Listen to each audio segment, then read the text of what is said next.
So we're going to talk about, you're going to hear me refer a lot to classroom management. I get that in the various positions people have, it doesn't necessarily take place in a classroom. There are lots of different settings in which how we manage behaviors is taking place. So I'll sort of refer to it that way, but you can broaden out the sort of setting in which things happen for you in your interactions with kids.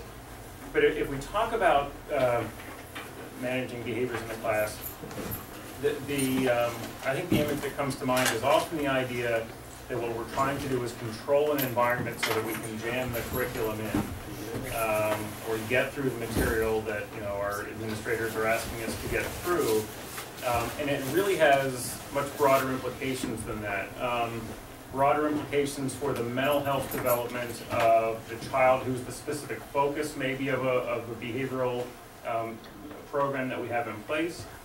Broader implications for other kids in the classroom who see you managing difficult behaviors in the classroom and who therefore understand the classroom to be a safe place in which they can exist. So it really sort of extends far beyond what we sometimes are asked to do if we're implementing part of a behavior plan that's in place because we've had a kid who's presenting with some difficulty. I don't know how many of you, some of you who have come into contact with what's traditionally been called school-based mental health.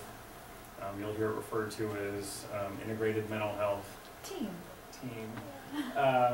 coming up, but I don't know how many of you have sort of had people through school-based mental health coming into your classroom setting to work with kids.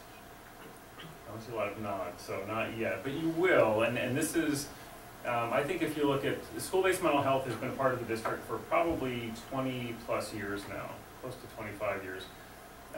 And this is where, for difficult problems that you might be encountering in the school setting, kids who have a mental health diagnosis, families where there are diagnoses but who have a child in the school and where the family is actually causing difficulties for the school, there's a team of individuals, some of whom are outside providers, mental health providers, who come in sometimes to address those issues, partner with the schools to address those issues.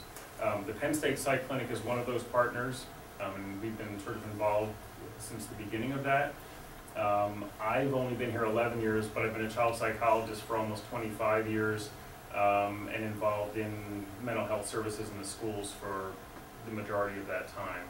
So, so along the way, you're going to end up encountering some of these outside providers who come in, and I think what we do in the classroom to sort of set a tone for kids, to manage behaviors when there are difficult behaviors in the classroom, is important when it's part of an actual treatment, right? So what happens in the classroom is often can be viewed as adjunctive to certain treatments.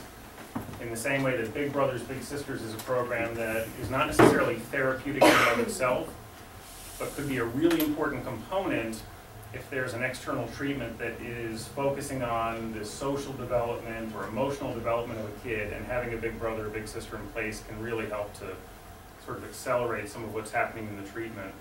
And sometimes what's happening in the classroom really is part of the treatment itself. If I'm treating a child with an anxiety disorder, social anxiety disorder, I'm often partnering with teachers in school because there are exposures that are going to take place in the school setting where a kid is they have homework assignments through the therapy that take place during the school day. And so we partner with the schools about what that part of treatment might look like. So it really is kind of a more direct part of the treatment. But I think, the topic is a little bit vague, right? Mental health implications for managing behaviors in the school setting. One interpretation is about mental health problems kids bring into the classroom setting and what that means for you and your management of their time. I was interested in sort of the other part of that, which is how what you do in the classroom, how what you do in your time with a child promotes positive development in a way that actually cuts a cycle off. And I know it's easier to sort of feel overwhelmed by sometimes what kids are bringing in, but you're going to end up dealing with a lot of kids who don't have problems, who may have problems on the horizon, but where those problems are actually undercut by the tone that we set in the classroom. I think that's the more positive interpretation of implications for classroom management on mental health functioning. This is, I'll let you sort of read the quote for a second.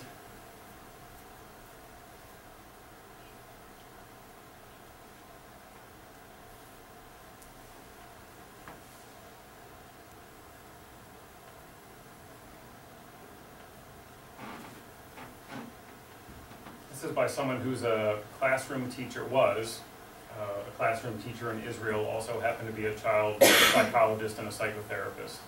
I think it's a pretty bold statement about the impact that, that teachers have on the life of a child, the role that teachers as managers of a child's environment have on the development of the child. It's maybe a scary proposition, the influence you have over a child. But if you think about the fact that you have a child in your care, depending on the level where you have that child, but sometimes for 7, 8 hours a day, for significant portions of their day, from the perspective of a parent, I have 2 kids in high school, you know, my kids are out of my home far more than they're in my home. And what happens out there influences their behavior as much as what I'm trying to do in the home. Our influence is pretty far-reaching. And the tone we set makes a huge difference. The same gentleman also made a quote that said, rebellion follows rejection. And that's actually a quote that's used by psychologists a lot. Rebellion follows rejection. You get the rebellion part in the classroom. We sometimes get it as parents.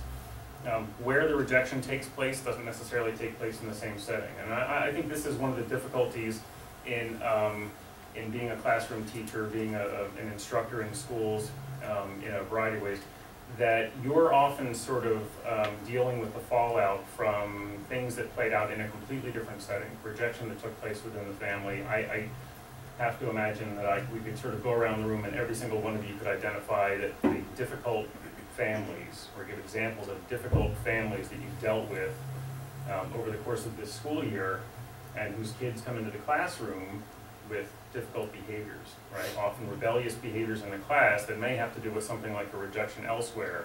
And yet, that doesn't diminish the role that you play in trying to create some positive pathway for a kid to break the gravitational pull of what might be a really difficult family and get on a different path moving forward.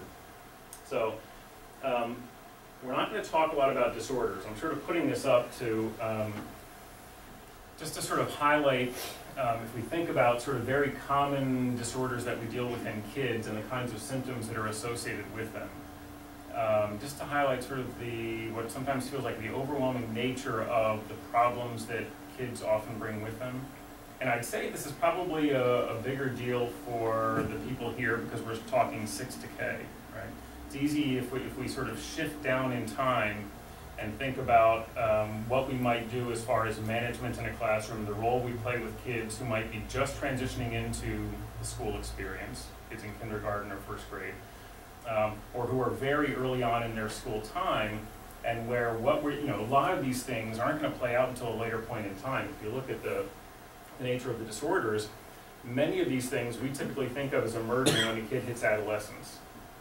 So eating disorders really typically aren't in play. Now I have the caveat here is that more and more, and this is the frightening trend in the field of mental health, but more and more for a lot of these disorders that we really used to think of as adolescent and adult disorders, we see them trending down. You now see kids with obsessive compulsive disorder who are pre-adolescent, and that didn't used to be the case. Now I'll argue with you about the misuse of bipolar disorder as a label.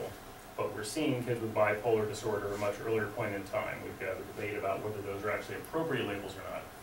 We see kids with some rising eating problems early on. That really used to be an adolescent disorder. So for a lot of these things, these were problems that emerged during the period you have these kids, 6th grade and beyond.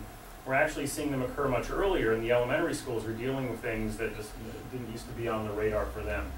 So, in our discussion today, I don't necessarily want to focus on disorders coming into the classroom. The focus is really about management strategies more broadly, and we'll sort of apply those to how this helps set a kid on the path that we're looking for without necessarily getting too caught up in what are we doing about a specific disorder. We'll leave time for discussion. If people want to get into specific behaviors, specific kinds of problems, we can do that, but the focus is a little bit broader, sort of where we're beginning.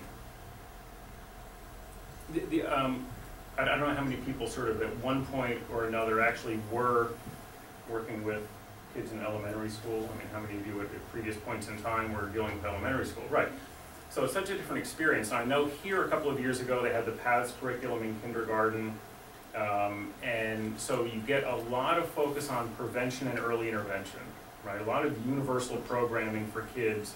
Like PATHS is a curriculum integrated into the typical school curriculum that promotes social and emotional development.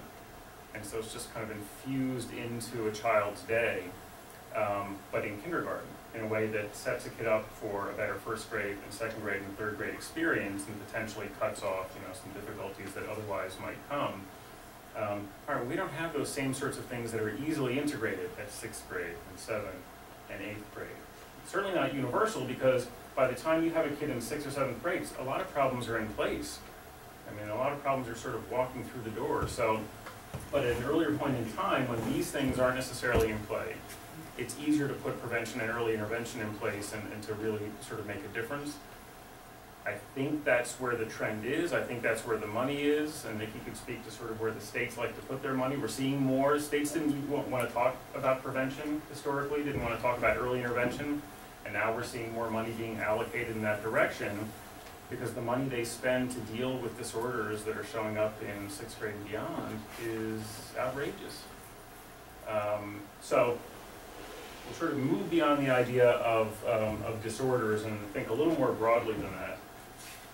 And as we're talking here, by the way, again, in discussion we can talk about, the focus on management was not intended to mean the focus on managing a symptom of a disorder coming in. It's really talking more broadly about management of the classroom, so not necessarily dealing with the disorder. We can get into both of those sides, but they aren't necessarily, I think the line between the two is probably a pretty thin one, but our focus is a little broader than that. So what I want to do today is I'm going to walk through sort of some general strategies that we might implement in the classroom. By the way, these really line up with strategies that we regularly use for parents. And I'll talk about that sort of briefly before we get into that. And just as we're doing this, and then we'll talk about sort of their application to some specific examples, and really how these things do feed into the promotion of positive mental health for kids. One of the really interesting things about established parenting programs is they all tend to be about the same length, 8 to 10 sessions long, 8 to 10 weeks long. And if you tear them apart, they all really focus on the same strategies. And you'll see that these are things that are also part of what we typically talk about if we're thinking about classroom management. So most parenting programs, there's a program called the Incredible Years. This is developed at the University of Washington. There's a guy named Rex Forehand, Georgia, who also has a parenting program. Russ Barkley, who's like this big guru of ADHD, has developed a program for dealing with difficult teenagers. And if you break them apart, they actually all contain exactly the same elements, right? So we have a module that's about catch your kid being good, which simply is about the use of reinforcement to acknowledge a child's appropriate behavior and to make sure that the ratio of attention for appropriate behavior far outweighs the times that we're paying attention to kids for the stuff they're doing wrong.